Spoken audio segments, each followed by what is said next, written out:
Hester, a sharp-eyed, middle-aged woman, watched the pale creature for a moment, then left the room, muttering, "Something is wrong, and Sir Richard must know it.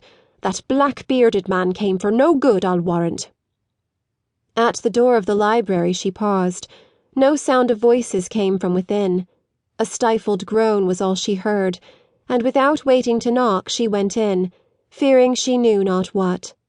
Sir Richard sat at his writing-table, pen in hand, but his face was hidden on his arm, and his whole attitude betrayed the presence of some overwhelming despair. "Please, sir, my lady is ill. Shall I send for anyone?" No answer. Hester repeated her words, but Sir Richard never stirred. Much alarmed, the woman raised his head, saw that he was unconscious, and rang for help.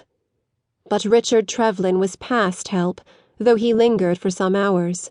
He spoke but once, murmuring faintly, "Will Alice come to say good-bye?"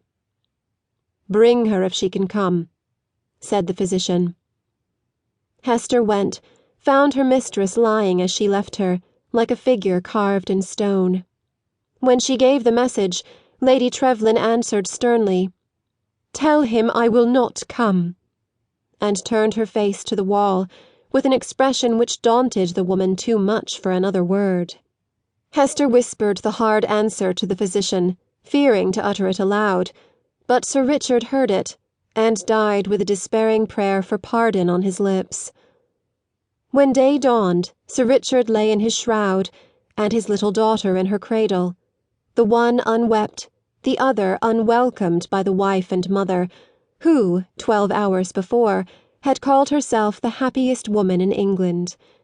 They thought her dying, and at her own command gave her the sealed letter bearing her address which her husband left behind him. She read it, laid it in her bosom, and waking from the trance which seemed to have strongly chilled and changed her, besought those about her with passionate earnestness to save her life. For 2 days she hovered on the brink of the grave, and nothing but the indomitable will to live saved her, the doctors said. On the 3rd day she rallied wonderfully, and some purpose seemed to gift her with unnatural strength.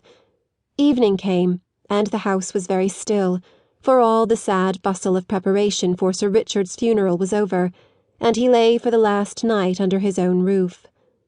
Hester sat in the darkened chamber of her mistress, and no sound broke the hush but the low lullaby the nurse was singing to the fatherless baby in the adjoining room. Lady Trevlyn seemed to sleep, but suddenly put back the curtain, saying abruptly, "Where does he lie?" "In the state chamber, my lady," replied Hester, anxiously watching the feverish glitter of her mistress's eye, the flush on her cheek, and the unnatural calmness of her manner. "Help me to go there. I must see him." "It would be your death, my lady. I beseech you, don't think of it," began the woman. But Lady Trevlyn seemed not to hear her, and something in the stern pallor of her face awed the woman into submission. Wrapping the slight form of her mistress in a warm cloak, Hester half led, half carried her to the state-room, and left her on the threshold. "I must go in alone. Fear nothing, but wait for me here," she said, and closed the door behind her. 5 minutes had not elapsed when she reappeared, with no sign of grief on her rigid face. "Take me to my bed, and bring my jewel-box," she said with a shuddering sigh, as the faithful servant received her with an exclamation of thankfulness.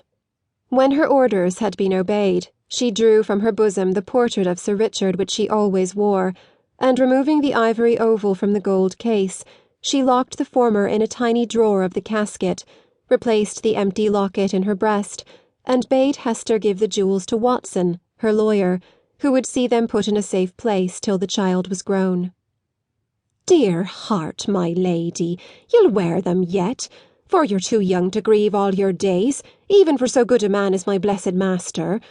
Take comfort and cheer up, for the dear child's sake, if no more." "I shall never wear them again," was all the answer, as Lady Trevlyn drew the curtains, as if to shut out hope. to keep listening to this audiobook. I've left you a link in the description so you can do it, at no cost thanks to Audible's 30-day free trial.